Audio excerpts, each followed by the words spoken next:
Third Secret of Fatima. Eurasian Empire of the End Times.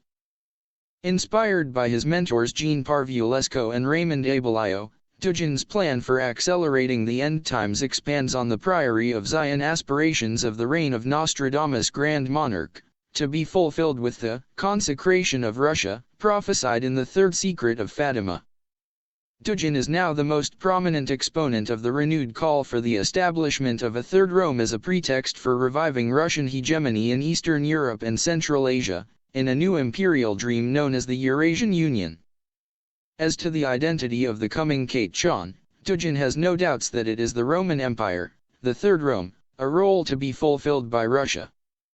Ultimately, explains Dugin, the meaning of Russia is that through the Russian people will be realized the last thought of God, the thought of the end of the world. Death is the way to immortality. Love will begin when the world ends. We must long for it, like true Christians. We are uprooting the accursed tree of knowledge. With it will perish the universe. 1. Throughout Europe, explains Parvulesco, geopolitical groups working underground for the cause of a new Eurasian empire of the end times, have been on the lookout for this imminent end, heralded by the appearance of this man of providence. The new, absolute concept. This announced change can be found, according to Parvulesco, in a recent document from this vast underground political movement, titled, Eurasian Imperial Pact, which stated, "It is from the confrontation of our imperial and Catholic doctrines with the current political reality, which it directly challenges revolutionarily, from which will result dialectically, the final emergence of the great Catholic Empire, constituting our ultimate objective, the Imperium Ultimum of the Regnum Sanctum, 2. And, according to Parvulesco, just as the occult mysteries of divine providence ordained the sudden collapse of communism, so the globalist conspiracy to impose its doctrine of the so-called democratic, political correctness, is due for its own destruction." Parvulesco declared, "Now the democratic history of Europe is dead." 3 in 1976. Parvulesco had published La Ligne géopolitique de l'URSSETLE, Projet Oceanique Fondamental, de l'Amiral G.S. Gorchkov, the geopolitical line of the USSR and the Fundamental Ocean Project of Admiral G.S. Gorchkov, in which he predicted that the Soviet Union would eventually prevail over the other camp and end up changing the course of history. As Parvulesco predicted, the camp that would prevail would be the one who will reveal, within it, the will of destiny of the providential man, who will be, also, the man of the last battle. When will he come, that one? Ineluctably, at the scheduled time. 4. Vladimir Putin, according to Parvulesco, is first and foremost the direct emanation of the permanent revolutionary secret councils of the Red Army, represented by the GRU. 5. According to Parvulesco, Putin as the new supreme ruler of the new Russia is this absolute concept, the providential man, who will help bring about this total world revolution which is being secretly expected as the polar affirmation of the end. 6. According to Parvulesco, Putin is an heir to the revolutionary Eurasian order within the GRU. It represents, explained Parvulesco, the immediately operational thesis of total mobilization, of the revolutionary mobilization of Russia's politico-administrative, social, cultural and even religious structures, towards a supra-historical grand design, constituting the central core of the imminent revolutionary doctrine of the Russian armed forces of yesteryear and today, thus rediscovering the super-activating principles of the original Russian Empire, according to its missionary identity, Roman, imperial, from its early beginnings in arms, following its abyssal, occult, Pola Ayers identity. 7. Parvulesco wrote Putin and the Eurasian Empire, in which he states that Vladimir Putin is a man of destiny. In the last part of the book, where Dugin was interviewed, he stated, "The political battle for Putin is the battle for the meaning of history." 8. Speaking to the Political Council of Everechia in 2001, Dugin insisted that true Eurasianism can only be achieved via Putin. 9 Dugin declared in 2007, there are no more opponents of Putin's course, and if there are, they are mentally ill and need to be sent off for clinical examination. Putin is everywhere, Putin is everything, Putin is absolute, and Putin is indispensable. 10 When Putin had declared publicly, in November 2000, Russia has always perceived of itself as a Eurasian country. 11 Dugin termed this statement an epical, grandiose revolutionary admission, which, in general, changes everything. The prophecy of Jean Parviolesco has come to pass. There will be a Eurasian millennium. 12 According to Dugin, I think we underestimate the revolutionary potential of Vladimir Putin. Not as a personality, but as a historic figure, predetermined by time and place. He was appointed acting president of Russia on the day indicated by Nostradamus as the time of the coming of the Great King of Terror. Putin is a portent. And the extraction of his portent from out of his political and psychological particulars is a matter of the most sophisticated theurgical surgery. 13. According to Parviolesco, the great eschatological mission of the new Russia must be, in the final analysis, a religious mission. 14. For now, the efforts of the geopolitical groups must be exerted towards the establishment of a Paris-Berlin-Moscow axis. However, explained Parviolesco, if it is because of Russia that Greater Europe is now both Catholic and Orthodox, it will be necessary to hasten the reconciliation and reintegration of the two religions. Parviolesco added, what now seems impossible, a transcendental will accomplish it, supported by certain occult centers at that task, and by its holiness. 15. According to Parviolesco, New Russia owes the inconceivable miracle of its sudden liberation from communism, as if by magic, to the fact that, in communion with all the bishops of the world, Pope John Paul II had consecrated Russia to the Immaculate Heart of Mary. Fulfilling the promise made by the Virgin Mary to Sister Lucia and Fatima, in 1917, the same year that Russia succumbed to the Bolsheviks. 16 Parviolesco also adapted a prophecy of Saint Maximilian Kolbe, who during World War II, volunteered to die in place of a stranger in the German death camp of Auschwitz, located in German-occupied Poland. According to the prophecy, in order for the new Russia to achieve her destiny, it would be necessary that the red star on the top of the Kremlin be replaced by a votive statue of the Virgin Mary, heralding symbol of Regnum Mariae. It is only a symbol, explained Parviolesco, but it is undoubtedly of this symbol that the future eschatology of Russia and the imperial ensemble of the Eurasian great continent depend entirely. That, I do not know if Vladimir Putin knows. But it will be necessary to let him know. 17. Stefan Kalendin and Philip Coppens, writing in the Occidental Quarterly, published by Henry Regnery's nephew, William Regnery II, detail what connects Raymond Abellio and Parviolesco's synarchism, the three secrets of Fatima, and their own vision for the future of Russia. Coppens is a Belgian author who focused on areas of fringe science and alternative history and connections between UFO cults and the extreme right. Coppens has been featured on Nexus, Atlantis Rising, and New Dawn magazines and appeared on many episodes of the History Channel's Ancient Aliens series. He served as the primary researcher for the Stargate Conspiracy, by Lynn Picknett and Clive Prince, a book about the CIA's remote viewing program Project Stargate. 18 Picknett and Prince are also authors of the Turin Shroud, the Templar Revelation, and the Zion Revelation, the last of which explores the connections of the Priory of Zion mythos and synarchism. According to Parviolesco, the new Europe is to be ruled by a priest-king, based on the synarchist belief that in ancient times such rulers were primarily mediators who gained guidance from the spirit world.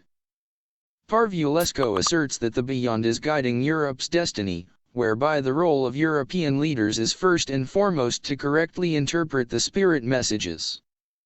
In Parviolesco's Rendezvous au Manoir du Lac, the setting is a strange site where there is a gateway to Venus, from where, according to Parviolesco, some chosen ones have to transit. In an attendant law junction to Venus, Parviolesco repeats this claim, but links it with François Mitterrand and specifically the Axe Majeur monument of Cergy-Pontus, near Paris. 19. According to Calendon and Coppens, it is Abellio's preface to the Fifth Empire, by Dominique Deroux, that reveals the true key to unlock their philosophy. Deroux's grandfather, Marie Deroux, was the lawyer of Charles Maurras and the Action Française, and he himself served in this dis. The title The Fifth Empire is an allusion to a popular Portuguese myth related to that of the English millenarian Fifth Monarchists, whose origins lay with Antonio Vieira, an associate of Manasseh ben Israel, and which he dated to the year 1666. Influencing the Rosicrucians who orchestrated the mission of Sabbatai Zevi, who announced himself the Messiah in the same year. The myth was popularized by the Portuguese poet, Fernando Pessoa, who was a friend to Aleister Crowley.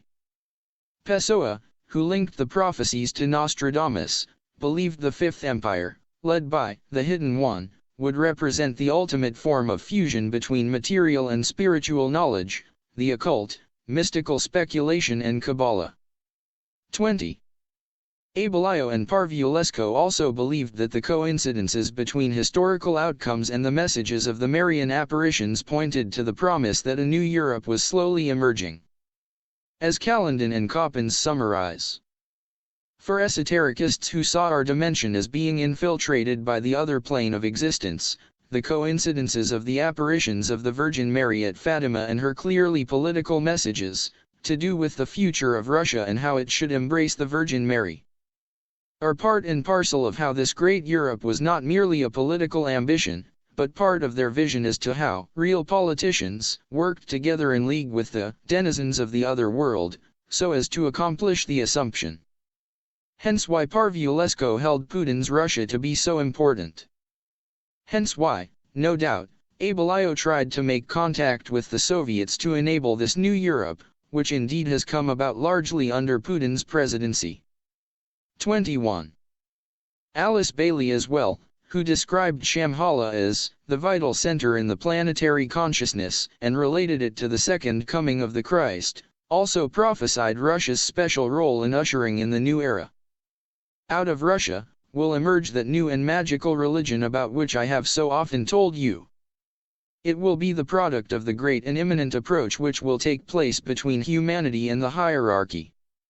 From these two centers of spiritual force, in which the light which ever shineth in and from the east will irradiate the west, the whole world will be flooded with the radiance of the Sun of Righteousness.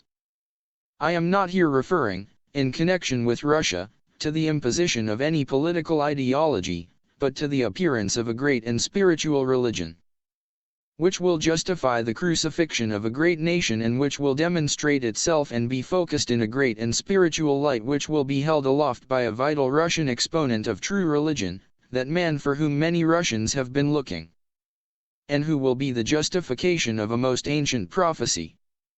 22.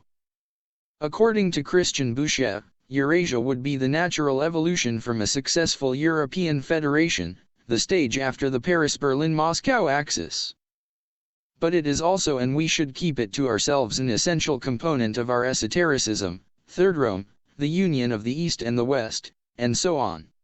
23. As Carey Bolton remarked, Putin has embraced Eurasianism as the alternative to a New World Order to counter American plans headed by globalist organizations like the Council on Foreign Relations, CFR, and the CIA to turn Russia into a puppet state. Bolton notes that there are those both on the fringes of politics and in influential positions who see Russia as an ally rather than as a threat to Europe. A united Europe. 24. Bolton endorses the opinion of French historian Marc Rousset, who was quoted as seeing the emergence of an axis of Paris, Berlin and Moscow as being the answer to the present crisis in the Eurozone and the means to restore Europe's position as a major player in the international system. Bolton extolled Dugin's prescription for a multipolar world in an article for New Dawn magazine, titled, Putin, Russia, and the Rise of a New Era.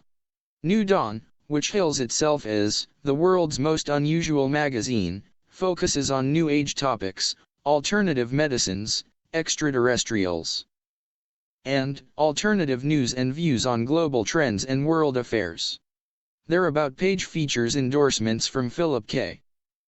Dick, Jose Argels, and Dugin himself, who described the magazine as one of the best sources of realistic information on the state of things in our world as it nears its inevitable and predicted end.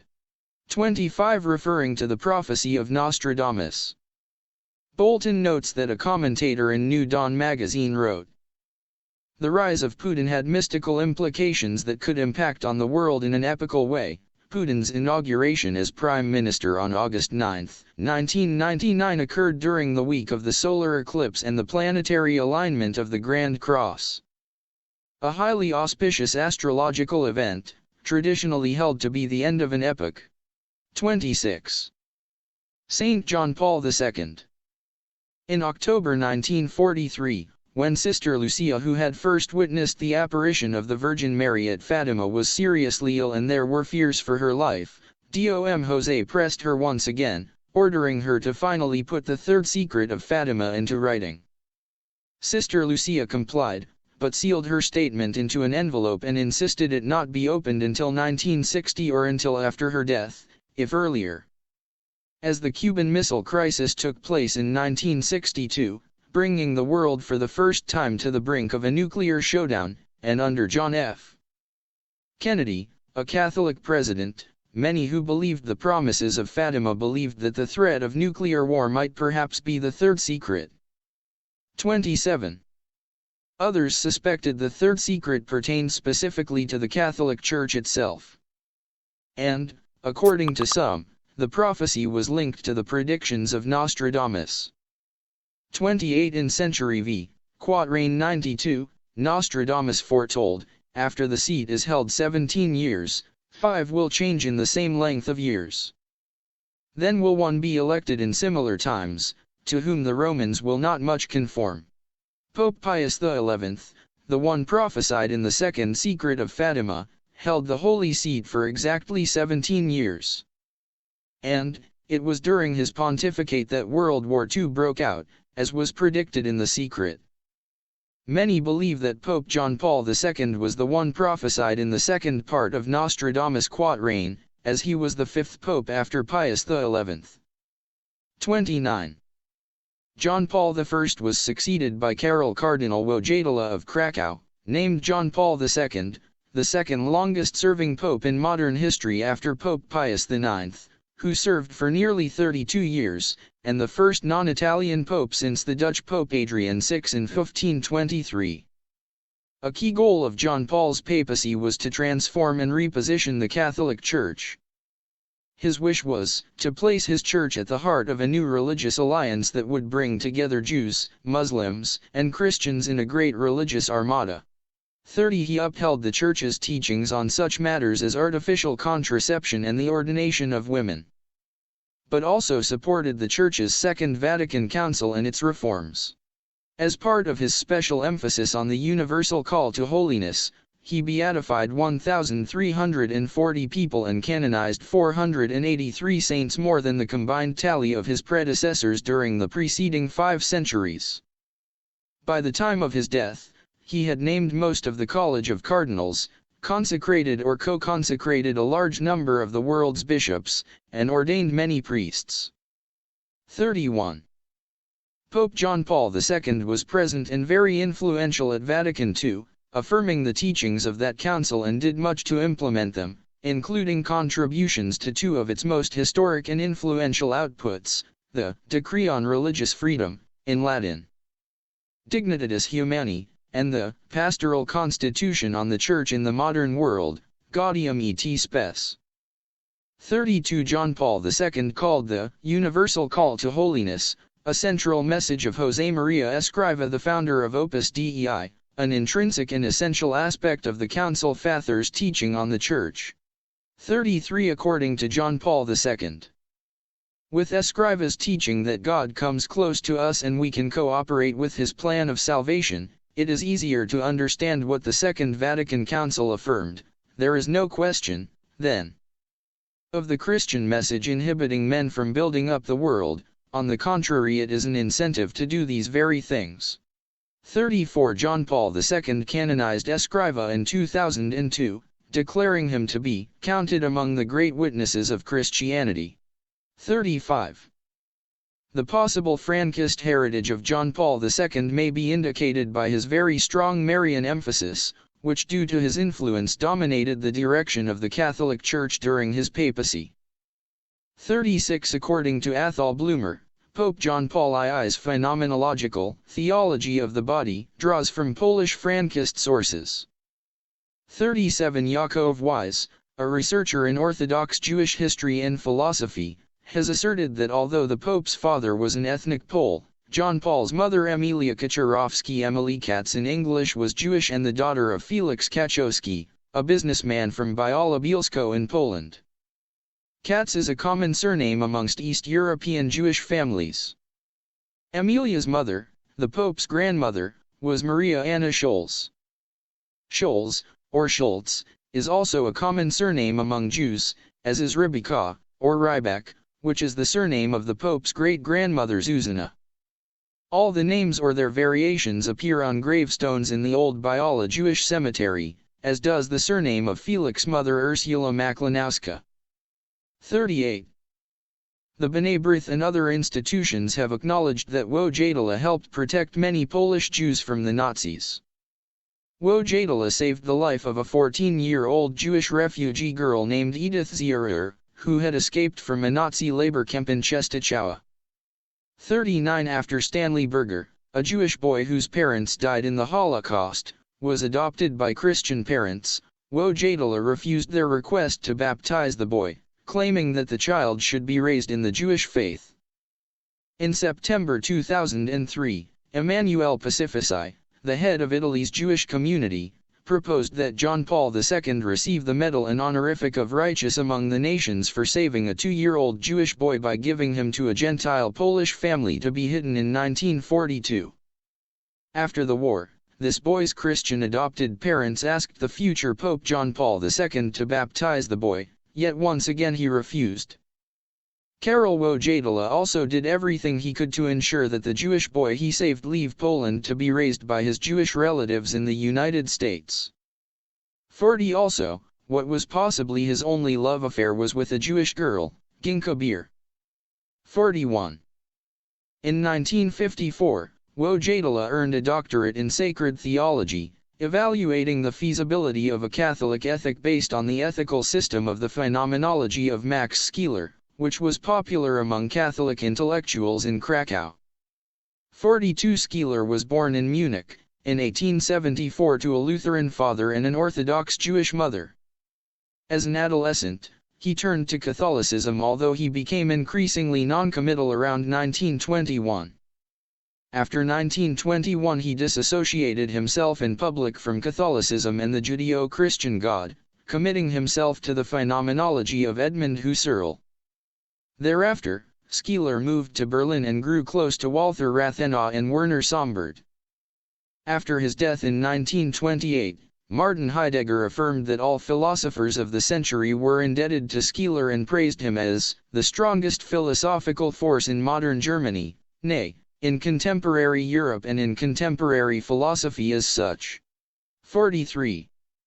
In 1973 Cardinal Wojtyla collaborated on a number of works with philosopher Anna Teresa Tymieniecka, the wife of Hendrik S. Houdhooker, professor of economics at Stanford University and Harvard University, and member of President Nixon's Council of Economic Advisers. Tymieniecka was a Polish-born philosopher and founder of the World Phenomenology Institute. The initiative to establish this institute was supported by other fellow students of Edmund Husserl, Roman Ingarden, Emanuel Levinas, Paul Ricoeur, and Hans-Georg Gadamer, as well as by the director of the Husserl Archives in Leuven, Herman Leo van Breda.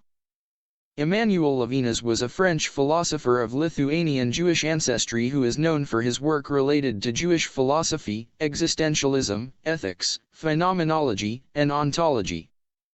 Ricoeur was a French philosopher best known for combining phenomenological description with hermeneutics. His assistant during the early 1960s was postmodernist philosopher Jacques Derrida. 44 Gadamer studied with Martin Heidegger, and when Heidegger received a position at Marburg, Gadamer followed him there, where he became one of a group of students such as Leo Strauss, Karl Loewe, and Hannah Arendt. 45. Ingarden was a Polish philosopher who was a close friend of Edith Stein. 47. Stein was a German Jewish philosopher who was influenced by Teresa of Avila, converted to Roman Catholicism and became a Discalced Carmelite nun. She was Husserl's assistant and met Heidegger in 1929. She tried to bridge Husserl's phenomenology to Thomism. She was executed at Auschwitz and eventually canonized as a martyr and saint of the Catholic Church. She was beatified in 1987 by Pope John Paul II as St. Teresa Benedicta of the Cross. On December 30, 1993, John Paul II established formal diplomatic relations between the Holy See and the State of Israel, acknowledging its centrality in Jewish life and faith. 48. In March 2000, John Paul II visited Yad Vashem, the National Holocaust Memorial in Israel, and later made history by touching one of the holiest sites in Judaism, the Western Wall in Jerusalem, placing a letter inside it, in which he prayed for forgiveness for the behavior of those who in the course of history have caused these children of yours to suffer. 49. In October 2003, the ADL congratulated John Paul II on his 25th year in the papacy.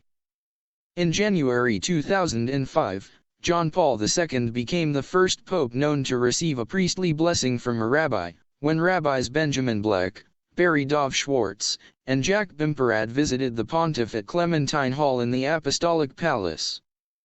50. In an interview with the Polish press agency, Michael Skudrich, chief rabbi of Poland, said that never in history did anyone do as much for Christian-Jewish dialogue as Pope John Paul II, adding that many Jews had a greater respect for the late pope than for some rabbis. Skudrich praised John Paul II for condemning anti-Semitism as a sin, which no previous pope had done. 51. Pope John Paul II had also written his theological dissertation on the mystical theology of Teresa's associate, Saint John of the Cross. The direction of the Catholic Church during the last part of the 20th century was dominated by the views of Pope John Paul II, whose perspective had a very strong Marian emphasis. 51. John Paul II advocated total consecration to Mary, more than any of his predecessors. 52. He issued a number of Marian encyclicals that shaped the Catholic views on Mary during the 20th century. 53. In 1987, John Paul II repeated the title of Mary as Mother of the Church in his encyclical Redemptoris Mater and at a general audience on September 17, 1997. His apostolic motto, Totus Tuus, is a Latin phrase meaning, totally thine, and expressed his personal consecration to Mary. He deliberately reflected his Marian views within the design of his coat of arms by using a Marian cross. According to the El Osservatore Romano, the use of the Marian cross on his coat of arms was a departure from traditional heraldry models and was intended to emphasize the presence of the Virgin Mary under the cross in Calvary and her special participation in the process of redemption. 54. A Santero image of the Immaculate Conception of El Viejo, said to have been sent with one of Teresa of Avila's brothers to Peru, was canonically crowned by John Paul II in 1989 at the shrine of El Viejo. In 1990, John Paul II beatified Juan Diego, a native Mexican peasant who is said to have been granted an apparition in 1531 of the Virgin Mary, whose venerated image is enshrined in Mexico City, where it is known as Our Lady of Guadalupe, which was a turning point in the conversion of Latin America to Catholicism. The image has the appearance of an indigenous Central American, rather than a European woman, and her clothing has been identified as that of an Aztec princess. 55. John Paul II reinforced the icon's native heritage by permitting local Aztec dances during the ceremony, in which he declared Juan Diego a saint, spoke in Nahuatl, the Aztec language, as part of the ceremony. Called Juan Diego, the talking eagle, and asked him to show the way that leads to the Dark Virgin of Tepeyac, outside Mexico City, where the Spanish destroyed a temple of the Aztec mother goddess Tonantz in 56.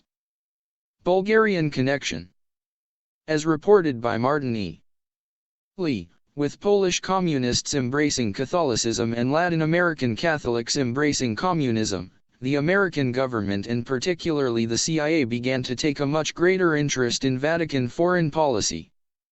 57. As Pope Paul VI grew older, intelligence circles in the United States became concerned over who would succeed him. CIA analysts developed profiles on leading papal candidates, identifying those who were likely to be sympathetic to American interests.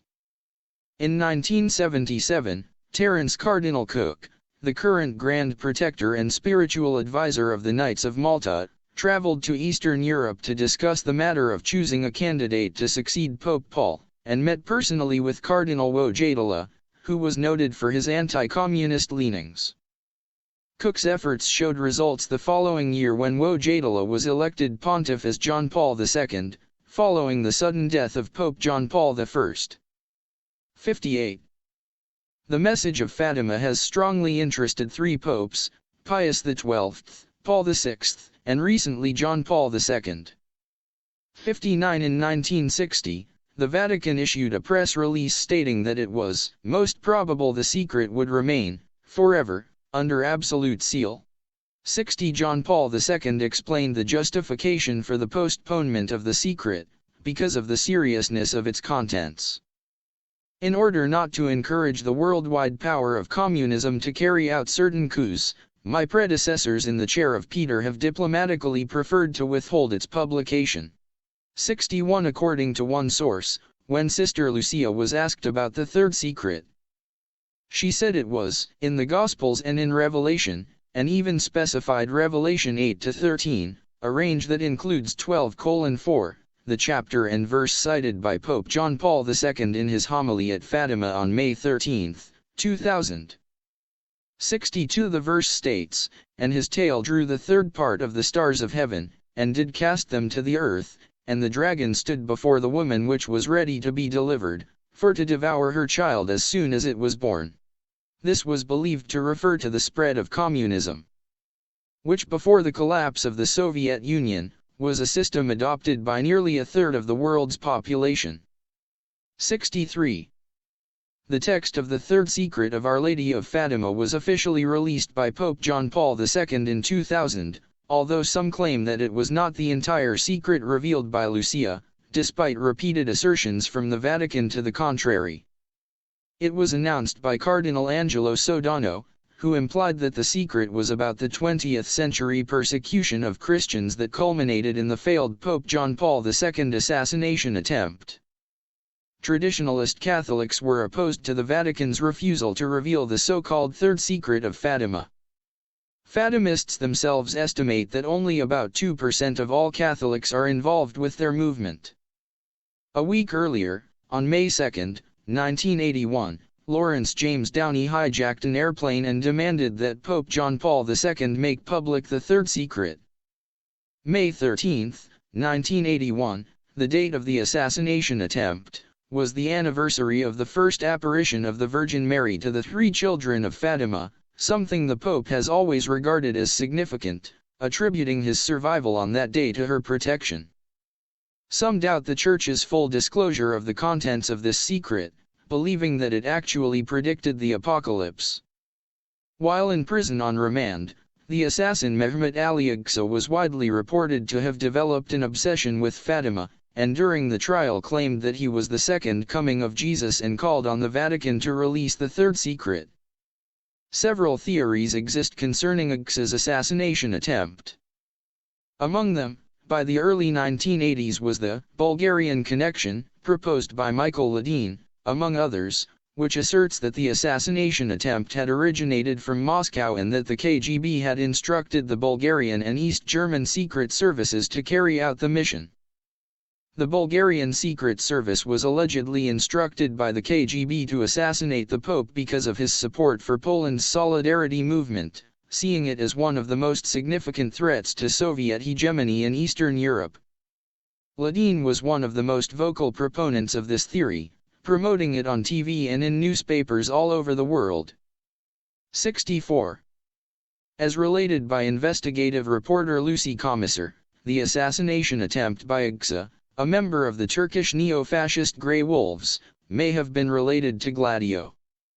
65. The Grey Wolves are a neo-fascist group established in the 1960s by Colonel Alparslan Turks, who during World War II had been the contact person of the Nazis in Turkey. Convinced of the theories of Turkish racial superiority, Colonel Turks in many of his speeches during his career quoted from Hitler's book Mein Kampf. After the war, he made contacts with the CIA in 1948 and set up a secret anti-communist stay-behind army in Turkey. When Turkey joined NATO in 1952, Turks had already set up a Turkish secret army. Turks' unit was eventually renamed the Special Forces Command, which operated counter-guerrilla. 66. After the discovery of NATO's involvement in Gladio in 1990, it was revealed in Turkey that Colonel Turks had recruited heavily among the Grey Wolves to staff the counter-guerrilla. Based explicitly on the Pan-Turkism movement, the Grey Wolves derived their name and flag from the Turkish founding myth of the Grey Wolf that led the Turkic peoples out of Ergenekon Valley, related to Agartha, to their homeland in Anatolia. The Grey Wolves' dream is to create the Turan, or the Great Turkish Empire, to include all Turkic peoples of the Central Asian countries of the former Soviet Union, as well as the Caucasus, and the Uyghurs' homeland of East Turkestan in the Xinjiang, China. According to Turkish authorities, the Grey Wolves carried out 694 murders between 1974 and 1980. 67. Ladin's theory has since been attacked more recently by a number of journalists. These include Washington Post reporter Michael Dobbs, who initially believed the story.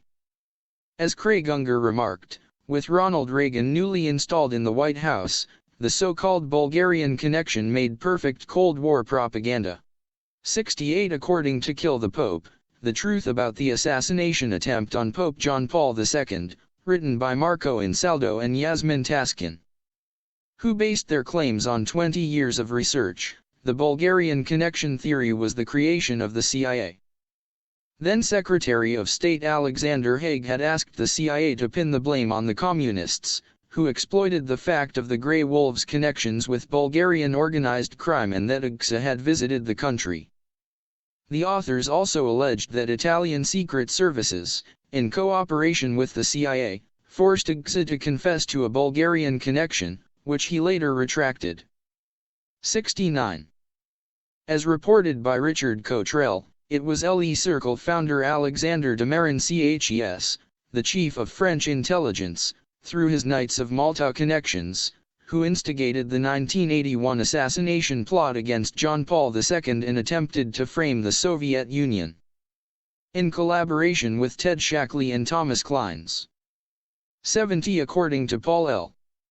Williams, author of Operation Gladio, The Untold Story of the Unholy Alliance Between the Vatican, the CIA, and the Mafia, Ted Shackley coordinated with Giuseppe Santovito, a P2 member and head of the Italian military intelligence agency, SISMI. The plan would involve Ladin and a multitude of CIA associates, including journalist Claire Sterling, Paul Henze, the station chief in Ankara, Fr.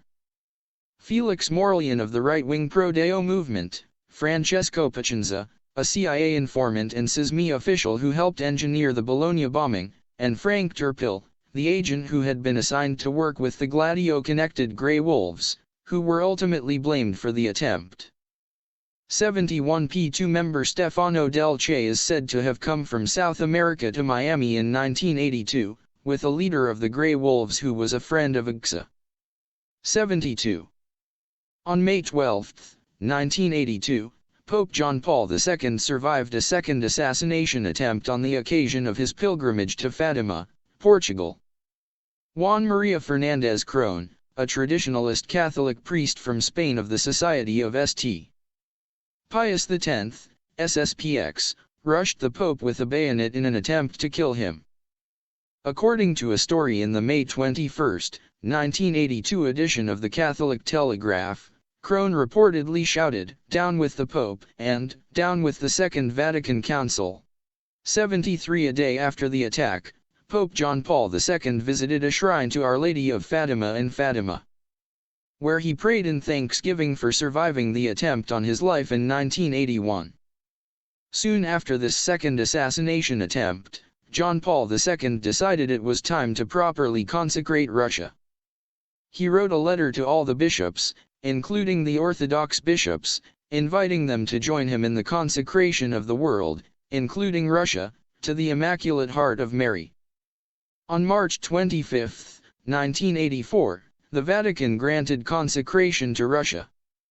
This is believed to have led not only to the collapse of the Soviet Union, but also to the resurgence of Christianity in Russia. Maximilian Maria Kolbe was canonized in 1982 by John Paul II, and declared a martyr of charity. On October 16, 1992, on the 75th anniversary of Kolbe's founding of the Knights of the Immaculata, many of the pilgrims flew to Moscow, and on the night of October 18, they gathered outside Red Square with the International Pilgrim Virgin statue of Our Lady of Fatima, which had been sculpted in 1947 by José Thetim, based on the description of Sr.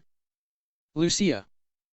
During the occasion, Bishop Hnilica, a friend of Pope John Paul II, suggested that the pilgrims' rosary prayers be interrupted so that Our Lady could be crowned as Queen of Russia. 74. Solidarno SC. In the Europe of the 1980s, Ronald Reagan presented the vision. In light of the ascendancy of the Solidarity movement in Poland, the Pope's homeland, the Bulgarian connection theory played a role in the demise of communism in 1989.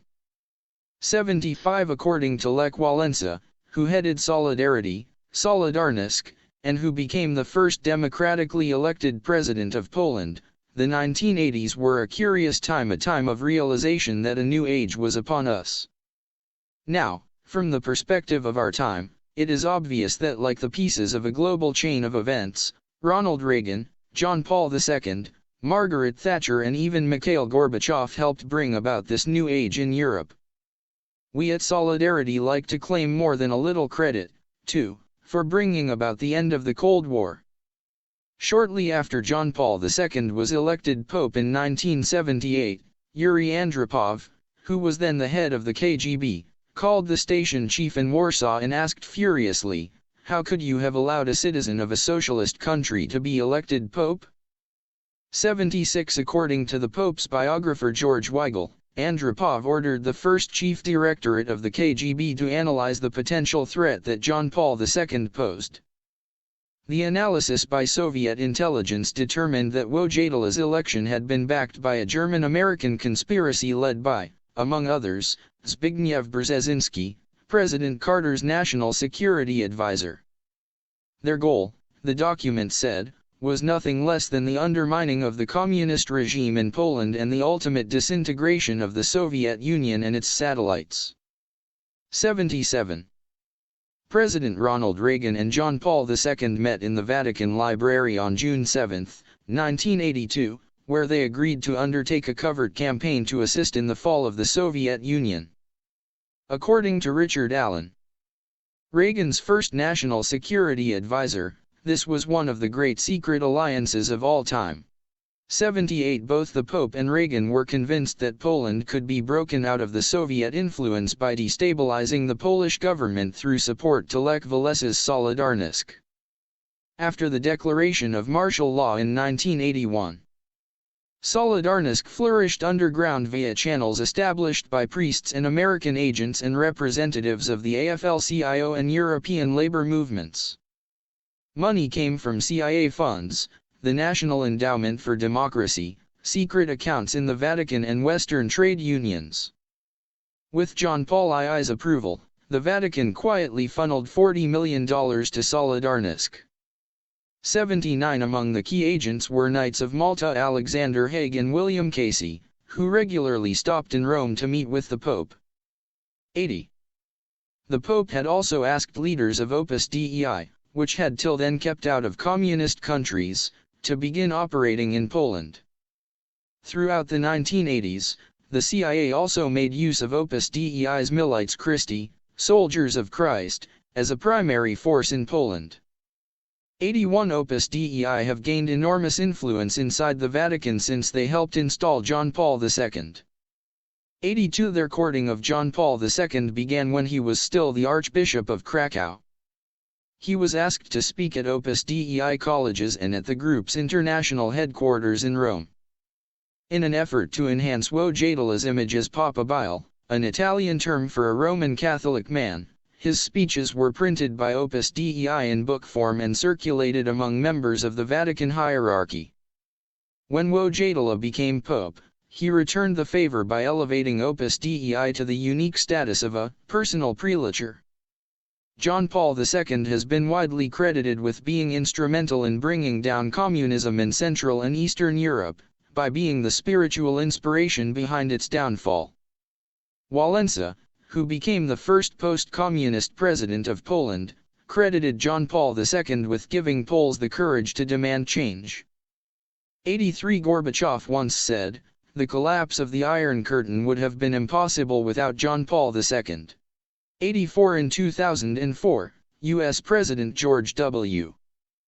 Bush presented him with the Presidential Medal of Freedom, the United States' highest civilian honor, for his principled stand for peace and freedom, which has inspired millions and helped to topple communism and tyranny. 85. Mary Amiya. AJC, American Jewish Congress, Agent Malachi Martin believed the Catholic Church had failed to act on the third secret. Martin shared a close friend with Society of St. Pius X founder Marcel Lefebvre, and Dr. Rama P. Coomaraswamy, the son of Ananda Coomaraswamy, who was one of the founders of the traditionalist school, following René Guénon. Coomaraswamy was also connected with a pseudo-Sufi sect called the Mary Amiya, founded by a disciple of René Guénon, Fritjof Squan. Squan was initiated into the Shadhili Sufi order by Ahmad al-Ala'i, 1869–1934, who had been recommended to him by Guénon. 86 Al-Ala'i had founded the Ala'iyya branch of Shadhili, which has no relation with the Alawis of Turkey and Syria, after being instructed to adopt the name for the order and himself in a personal vision of Ali, the Prophet Muhammad's son-in-law. The Mary Amiya, a schismatic offshoot of the Shadhili, was renamed the Mary Amiya as a consequence of a series of visions during the 1960s in which Squan believed the Virgin Mary appeared to him and gave him a universal mission. Although ostensibly a Sufi Muslim, Squan held a Kabbalistic view of the universe where everything in it, from the heights of the absolute reality to the lowest depths of the material world, is based on a hierarchical order. Therefore, Squan posited, so too is the authentic human society, a subject to which he devoted an entire book, Castes and Races. To Squan, it is the rejection of this natural order that leads to the present crisis in modern Western society. The modern West is nothing less than Luciferian, rotten to the core, and a monstrosity, because of its turn away from the true, primordial tradition. He believed that we are now fast approaching the end of the Kali Yuga, when the world will be consumed in the final conflagration, and the Messiah will return for the final judgment. According to his disciples, that Messiah is Squan. 87. Squan hoped to realize nothing short of a new world order, what Squan often referred to as a new civilization, within his own group in Bloomington, Indiana. However, in October 1991, a former close disciple, Mark Koslow, made public a series of personal testimonies, photographs, and other documents demonstrating that Squan had organized an unusual religious cult community at his home in Bloomington. Although ostensibly a traditional Sufi order, Squan's community was an eccentric religious synthesis, combining a variety of Eastern religions, apocalyptic imagery, esoteric sexual practices, and a great deal of symbolism drawn from Native American traditions. The group was disbanded on October 15, 1991, after Squan, then 84 years old, was indicted on charges of sexual battery and child molestation in connection with the group's ritual dances. Because of certain legal technicalities, however, the case was dropped and the charges were never actually proven. 88 Some of Squan's most eminent students include several supposed converts to Islam, such as traditionalist writer Titus Burckhardt and Martin Lings, the author of a famous biography of the Prophet Muhammad. Burckhardt expressed concerns about Squan and episodes involving women, but reminded other Mary Amos that the followers of a Sheikh Sufi master should judge him by his teachings, not his actions. 89. An important student of Squan was Martin Lings, 1909–2005, an authority on the work of William Shakespeare, best known as the author of Muhammad, his life based on the earliest sources, first published in 1983. Lings went to Magdalen College, Oxford, where he was a close friend of C.S. Lewis, 1898–1963, who was active in the informal Oxford literary group known as the Inklings, along with his close friend J.R.R. Tolkien, author of The Lord of the Rings. Lewis is best known for his works of fiction, especially the Chronicles of Narnia.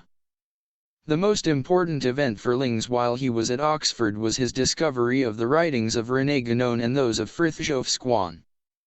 Lings met Squan in 1938, prompting him to embracing Islam and the branch of the Alawiyya Tariqa led by Squan. From that point on, Lings remained Squan's disciple and expositor for the remainder of his life. 90. The current leader of the Mary-Amiyya is Iranian professor Said Hossein Nasr, a personal friend of Alexander Dugin. 91. Despite Dugin's opposition to Atlanticism, Nasr was also close to Henry Kissinger and CIA Director Richard Helms. 92. Nasr offered Peter Lamborn Wilson, also known as Hakim Bey, who founded the Moorish Orthodox Church of America, MOCA, the position of editorship of the journal, which he edited from 1975 until 1978. According to Nasr, Sophia has often manifested herself as a woman of celestial beauty and was identified by many sages and saints with the Virgin Mary in the same way that among some of the Muslim sages wisdom appeared as a beautiful celestial figure identified with Fatima, the daughter of the Prophet. Anna, second Mary, within the more specific context of the Islamic tradition. 93. Also a member of the Mary-Amiyya was Nasr's friend, Houston Smith, a professor of philosophy and religion at Syracuse University, who introduced the Dalai Lama to the West.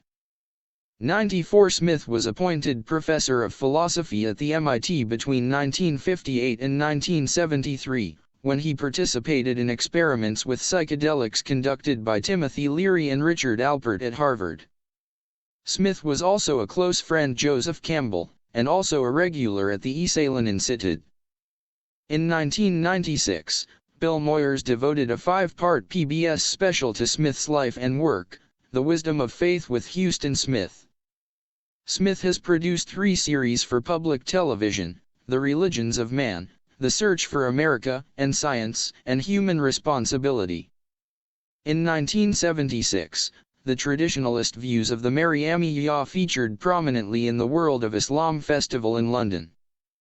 It involved Queen Elizabeth II, who opened the festival, as well as the Archbishop of Canterbury, who received Guénon's protégé, Abdel Halim Mahmoud, Grand Imam of Al-Azhar, and who became an important source of inspiration for members of the Muslim Brotherhood. The festival was financed by the newly rich United Arab Emirates and was administered by a trust dominated by Englishmen, including Harold Beeley, who had been British ambassador to Egypt under Nasser. Said Hossein Nasr organized the exhibition of the Islamic Science and Technology at the Science Museum. Lings oversaw the exhibition of Islamic manuscripts and calligraphy at the British Library. Though books by traditionalists and Mary-Amiyya featured throughout, the festival generated much favorable publicity for traditional Islam. Burckhardt is read by Prince Charles, and according to Sedgwick, traditionalist influences are increasingly visible in some of his speeches, which explains rumors of his supposed conversion to Islam. 95. Prince Charles has also written a foreword to Ling's book on the esoteric meanings in Shakespeare's plays. Charles's close friend and spiritual mentor, Sir Lawrence van der Post, a friend and follower of Carl Jung, introduced him to de Menno's, a publication of Squan's followers. One of these was English poet and literary critic Catherine Raine, who studied spiritual magic with a group she identified as descended from the Golden Dawn. Prince Charles I encouraged Raine to establish the de Mennos Academy, within his. The Exorcists. Martin and Rama P. Coomaraswamy had both been involved in exorcisms. Martin's decades of work with the paranormal inspired the cult classic 1973 movie, The Exorcist.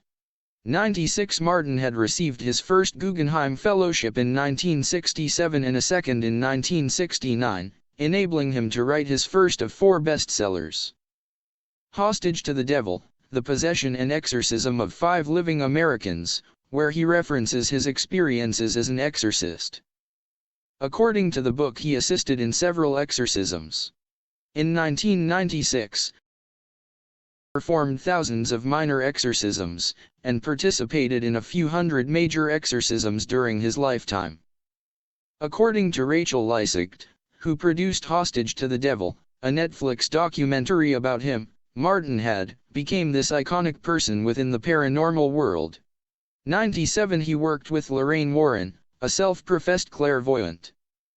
Working closely with her husband, the Warrens' stories of ghost hauntings have inspired dozens of films, television series, and documentaries, including The Amityville Horror, as well as The Conjuring, Annabelle, and The Nun, which is scheduled for release in 2018. The Warrens' Occult Museum in the back of her house in Monroe, Connecticut. The Warrens were responsible for training several demonologists including Dave Considine, who also worked with Martin and Coomaraswamy. Considine has been a guest for CNN, BBC, The Devil Inside, A Haunting in New York, The Demonologists, Jane Goldman Investigates Poltergeists, Discovery Channel's documentary TV series A Haunting and the History Channel's Mystery Quest. Considine founded Phantasm Psychic Research in 1994, and also became the assistant to the Dominican Bishop Robert McKenna, who began collaborating in exorcism with Coomaraswamy. 99. McKenna was a member of the Orthodox Roman Catholic movement, also known as the ORCM, founded by Father Francis Fenton, who was also a founding member of the John Birch Society, and was on its American Opinion Speakers Bureau. Many of the traditionalist priests in the United States were originally members of the ORCM.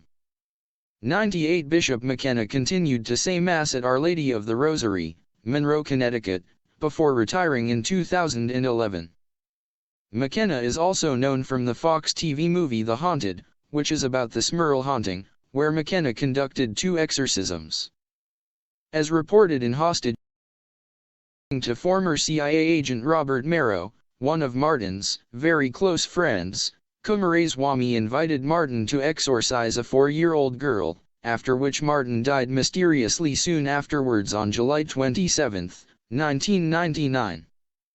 When Merrow and Martin had arrived at the girl's home, she greeted Martin saying, "So you're Malachi Martin, and you think you can help her?" Once the session was over, the little girl blew Martin a kiss, and according to Merrow, it was disgusting. It was lascivious, the kind of way you would imagine a whore blowing a kiss to a John who just paid her $100. The following day, Martin died resulting from a fall when he was supposedly pushed by an invisible force. 99 In the final year of Martin's life, Coomaraswamy produced a videotaped memorial titled Malachi Martin Weeps for His Church, published by Catholic Counterpoint, a radical traditionalist publisher of anti-Semitic and Holocaust denial material run by John Maffei, who worships at an SSPX chapel. 100. Consecration of Russia. Martin said, concerning the 3 secrets of Fatima, that the Virgin Mary mandated the Pope of 1960 to consecrate Russia to her Immaculate Heart. The Russian Orthodox Church would Catholicism. If the mandate were not followed, devastating war in the world and destruction inside the Church, the Great Apostasy, would follow. Martin claimed to have stood outside the papal living quarters in 1960 while Pope John XXIII, Cardinal Bea, and others were reading the document containing the third secret, and that, in order to assure Russian cooperation at the approaching Second Vatican Council, the Pope decided against the mandate. Later Paul VI and John Paul II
Later Paul VI and John Paul II decided against it for various reasons.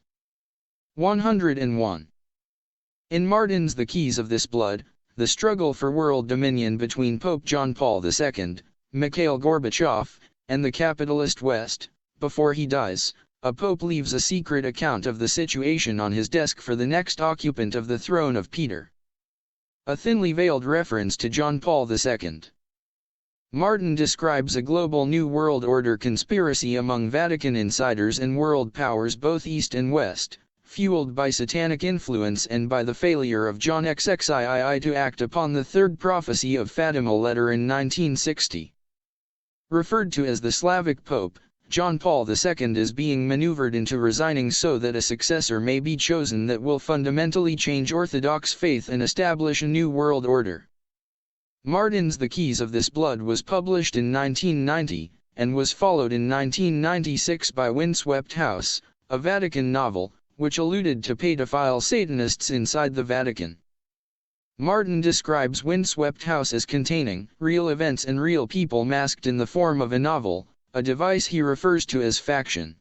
According to Martin, 95% of events in the book are real, and 85% of the characters are real people. 102. The essential message is that Satanists at the heart of the Vatican, down to the local parishes, who are bent on subverting the Roman Catholic Church, manipulate those duped by the false doctrines of Vatican II. In The Keys of This Blood, Martin described a ceremony called the enthronement of the fallen archangel Lucifer, supposedly held in St. Paul's Chapel in the Vatican, on June 29, 1963. Barely a week after the election of Paul VI. The ceremony was supposedly linked with concurrent satanic rites in South Carolina, in evident reference to Albert Pike's Scottish Rite of the Southern Jurisdiction. The novel depicts high-ranking churchmen, cardinals, archbishops, and prelates of the Roman Curia taking oaths signed with their own blood, plotting to destroy the church from within. Messenger. Emmanuel Mailingo, a former Roman Catholic archbishop from Zambia, became well known in the late 1990s in traditionalist and sedevacantist circles for a speech he gave at the Our Lady of Fatima 2000 International Conference on World Peace, in which he supposedly corroborated Martin's claims. The largest Rome daily, Il Messaggero, gave front-page headlines to Mailingo's assertions. According to Mailingo, the Vatican was subject to an international satanic network headed by Anton Lavey, head of the Church of Satan in California, and homosexuality, pedophilia and illicit sex have riddled the priesthood. 103. When Martin was questioned about Mailingo's speech at Fatima 2000, he said, "Archbishop Mailingo is a good bishop and his contention that there are Satanists in Rome is completely correct." Anybody who is acquainted with the state of affairs in the Vatican in the last 35 years is well aware that the Prince of Darkness has had and still has his surrogates in the court of St. Peter in Rome. 104 in 1983, Milingo had stepped down from his position as Archbishop of Lusaka after criticism for exorcism and faith-healing practices unapproved by church authorities. In 2001, when Milingo was 71, he received a marriage blessing from Rev. Sun Myung Moon. Milingo also announced that he wants to bring Moon's Unification Church closer to the Vatican. 105. Fatima 2000 was organized by Fr. Nicholas Gruner, who was ardently supported by Martin. Gruner founded the Fatima Center, which was also the source of the Fatima movement of priests. The Southern Poverty Law Center listed Gruner's Fatima Crusader as a periodical which has published anti-Semitic articles. The Anti-Defamation League identified Gruner as a Holocaust denier and the Fatima Center as a radical Catholic organization that espoused anti-Semitic views. 106 According to Martin, Father Gruner is fulfilling a desperately needed function in the ongoing perception of Mary's role in the salvation of our imperiled world. Father Gruner is absolutely correct that the consecration of Russia as Our Lady desired, has not been executed. 107. Martin reported that, there's some unfinished chapter or paragraph in John Paul II's life before he dies, in connection with Russia. His destiny is tied with Kiev in Ukraine, and with Moscow. Why, I don't know. But I know this much, that's what he has told me. Referring to the third secret, he says Russia is within the plan. That would take me too far afield into papal secrets, why Russia and Kiev are involved in the final solution of this problem, but they are. It is God's plan that salvation shall come from the east for us all. 108. 1 Heiser. The American Empire should be destroyed. 2 Ibid. 3 Jean Parvulesco. Vladimir Putin etl Empire Eurasiatique de la fin, par Jean Parvulesco. La Confirmation Boreal, Alexa Farmak, 2012. 4 Ibid. 5 Ibid. 6 Ibid. 7 Ibid. 8 Alexander Dugin. Putin vs Putin, Vladimir Putin viewed from the right, Arctos, 2014, p. 140. 9 Alexander Dugin. My Borumzia v Lion v last, http://www.evrazia.org. Modules.php. Name equals news and file equals article and sid equals 88, as of October 11, 2001. 10. Who will praise him better than the rest? Kommersant, in Russian, 2007. 11 Dunlop.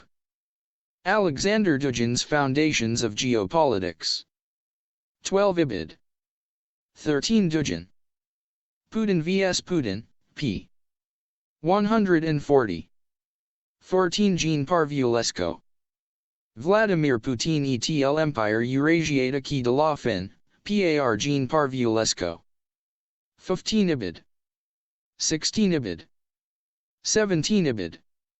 18 Brian Allen, et al. Ancient Code, Are You Ready for the Real 2012.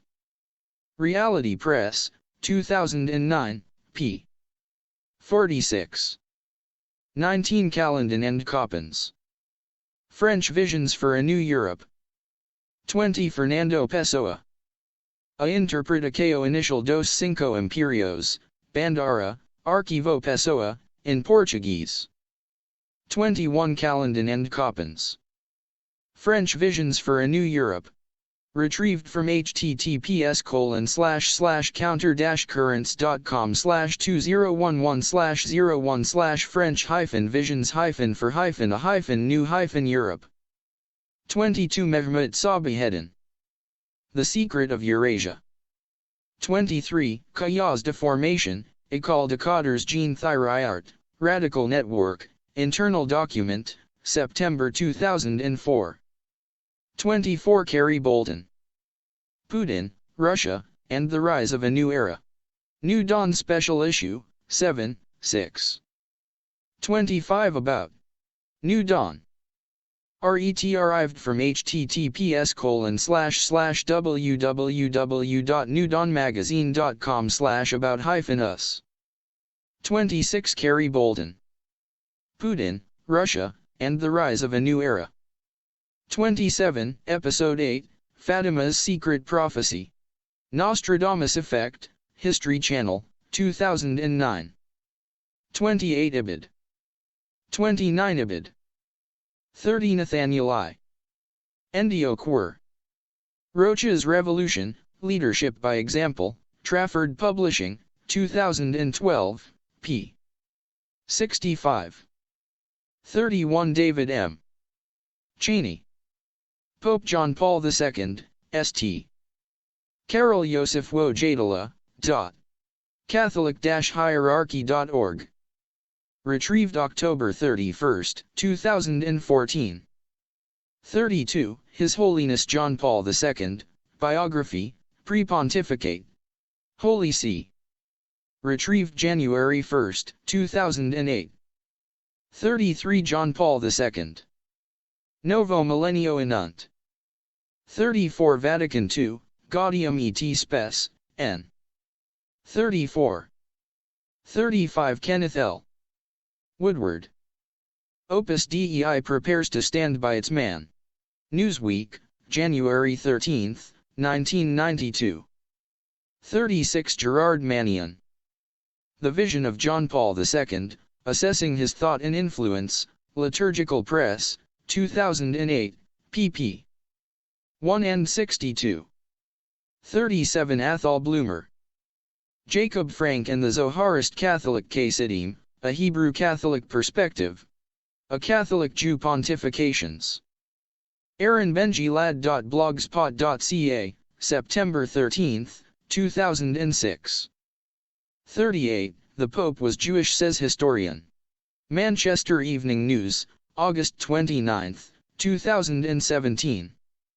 Retrieved from https://web.archive.org/2006342201306/http://w.w.w.metronewws.co.uk/news/article/03346_was_Jewish_says_Paul_the_Pope_. 39. Profile of Edith Zurier, 1946. Voices of the Holocaust, Paul V. Galvin Library, Illinois Institute of Technology, 2000. 40. Jan Powell II Sprawiedliwym Uzrod Narodow Świata? John Paul II Righteous Among the Nations? In Polish. EKAI.pl. April 5, 2005. 41. Alan Shaw. John Paul II was the Pope who set records and changed history. Sunday Post, April 14, 2016. 42. Michael Walsh. John Paul II, A Biography, London, HarperCollins, 1994. pp. 20-21. 43. Heidegger, The Metaphysical Foundations of Logic, in Memoriam Max Skeeler, trans. Michael Heim, Indiana University Press, 1984, pp. 50-52. 44. Jeffrey Bennington. Jacques Derrida, University of Chicago Press, 1991, p. 330. 45. Donatella di Cesare. Gadamer, A Philosophical Portrait. Niall Keane, trans. Indiana University Press, 2007, p. 7-8. 46. Edith Stein. Life in a Jewish Family, Her Unfinished Autobiographical Account, Collected Works of Edith Stein, Vol. 1, ICS Publications, 1986, p. 497n. 149. 47. Ijack expresses sorrow at Pope's passing. Australia/Israel and Jewish Affairs Council, April 4, 2005. 48, 2000, Pope prays for Holocaust forgiveness. BBC News, March 26, 2000. 49, largest gathering of Jewish leaders to ever meet with a sitting pope. PTWF.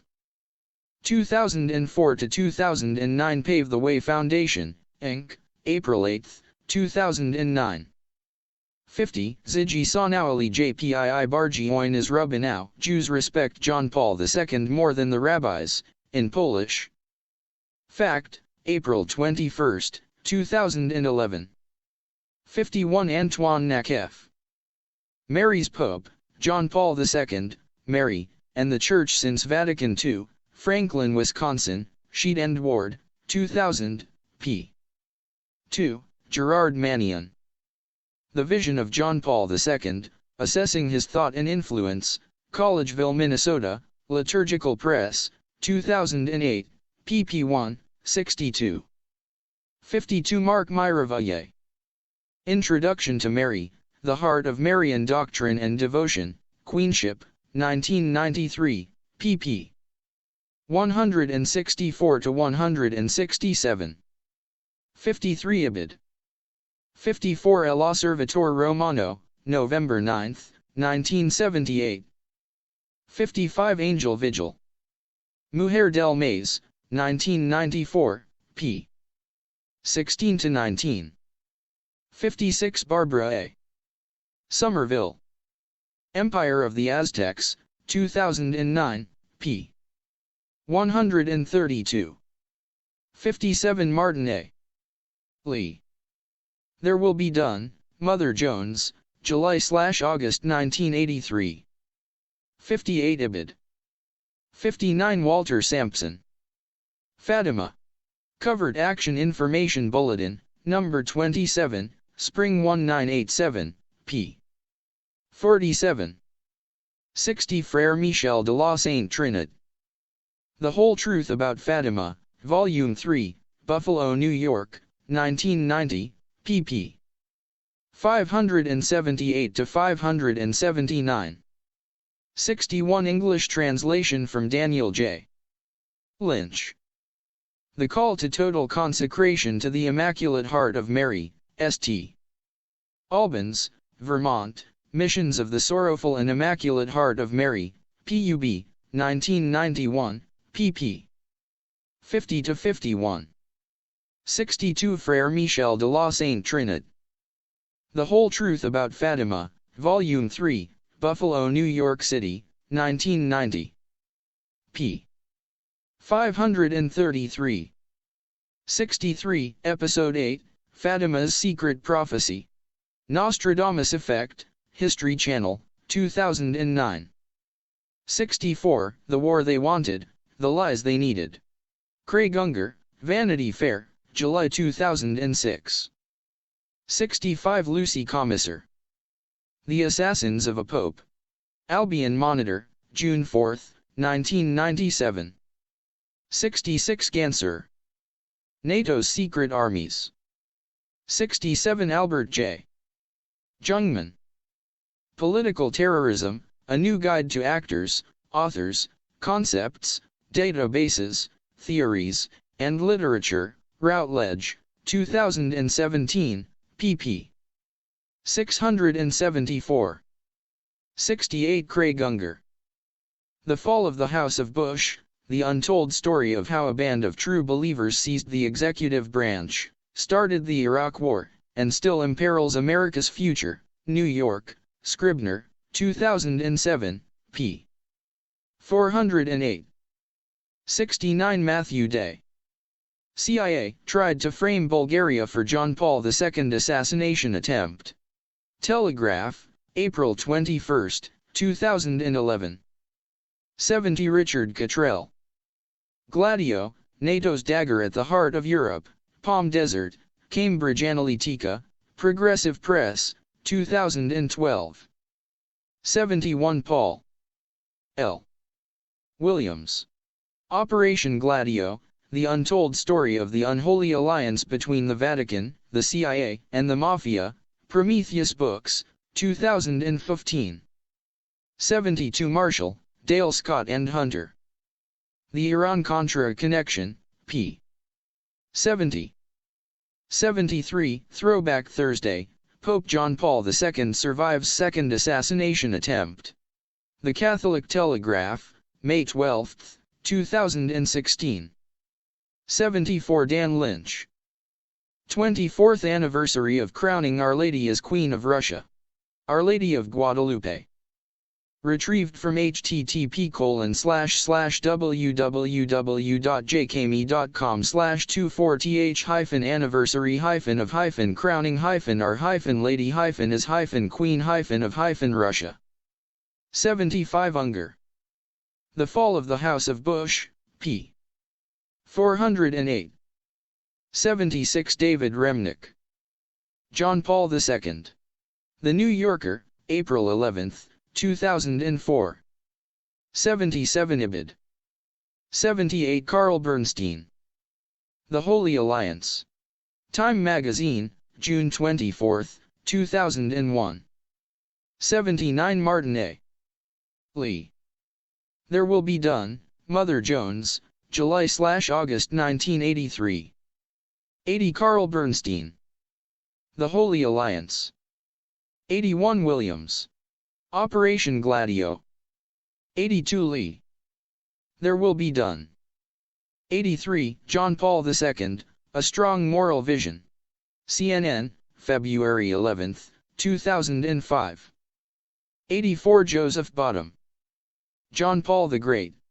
The Weekly Standard, April 18, 2005. pp. 1-2. 85 Poles Worried, Proud of Pope John Paul II 10/13/03. The Topeka Capital Journal. Associated Press, April 3, 2012. 86 Martin Lings. A Sufi Saint of the 20th Century, Sheikh Ahmed Al-Ala'i, London, George Allen and Unwin, 1973. 87 Hugh Urban. A Dance of Masks, The Esoteric Ethics of Frithjof Squan. Crossing Boundaries, Essays on the Ethical Status of Mysticism, G. William Barnard and Jeffrey J. Kripal, eds. New York, Seven Bridges Press, 2002, pages 406-40. 88 Ibid. 89 Sedgwick. Against the Modern World, p. 153. 90 Martin Lings. A Return to the Spirit, Kentucky, Fons Vitae 2005, pp. 4-5. 91 Wahid Azal. WikiLeaks on Said Hossein Nasr wahidazal.blogspot.ca, December 1, 2016. 92 Wahid Azal.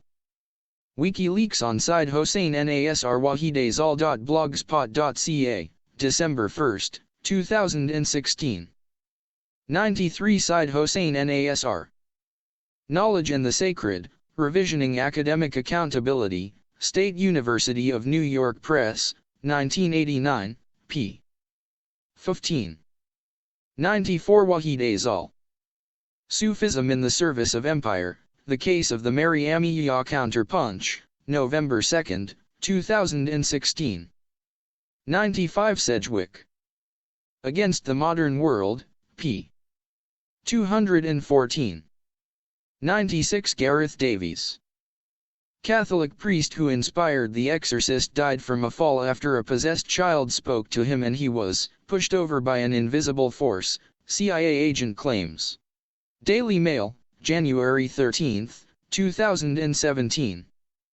97 Darragh McManus. The Strange Case of Father Malachi Martin, the Kerry priest who stars in Netflix's new documentary. Independent, January 13, 2017. 98 Thomas W. Case. The Society of St. Pius X Gets Sick. Fidelity, October 1992. 99 Gareth Davies. Catholic priest who inspired The Exorcist died from a fall after a possessed child spoke to him and he was pushed over by an invisible force, CIA agent claims. 112 Anti-Semitic Radical Traditionalist Catholic Groups, SPLC Intelligence Report, 2006 Winter Issue. 101 Brian Doran. Malachi Martin, God's Messenger, in the words of those who knew him best, Cassette, Monrovia, Catholic Treasures, 2001. 102 Paul Lycoudes. Since the publication of Malachi Martin's Windswept House, Doubleday, 1998, early this summer, everyone who has read it is asking the same question: is it all true? The brilliantly conceived in Leg. Catholic Citizens, May 15, 2004. 103 Brighton Ferry. Mylingo accuses Catholics of illicit sex, homosexuality. All Africa, August 8, 2001. 104 Satanism is practiced in Vatican. Fatima Crusader, Winter 1997, p. 96. 105 Frederick Enzwili. Excommunicated bishop still sees himself as Roman Catholic. Religion News Service, September 11, 2013. 106 Ron Paul glibly ignores anti-Semitism. ADL, September 12, 2013. 107 Plotting World Order in Rome. Vatican expert Malachi Martin tries to scope out papal succession. U.S. News and World Report, June 10, 1996. 108 Posted by Venial Sin. Fatima, 1996 Fr. Malachi Martin interview. Third secret involves Russia and Ukraine. YouTube, published on January 23, 2015.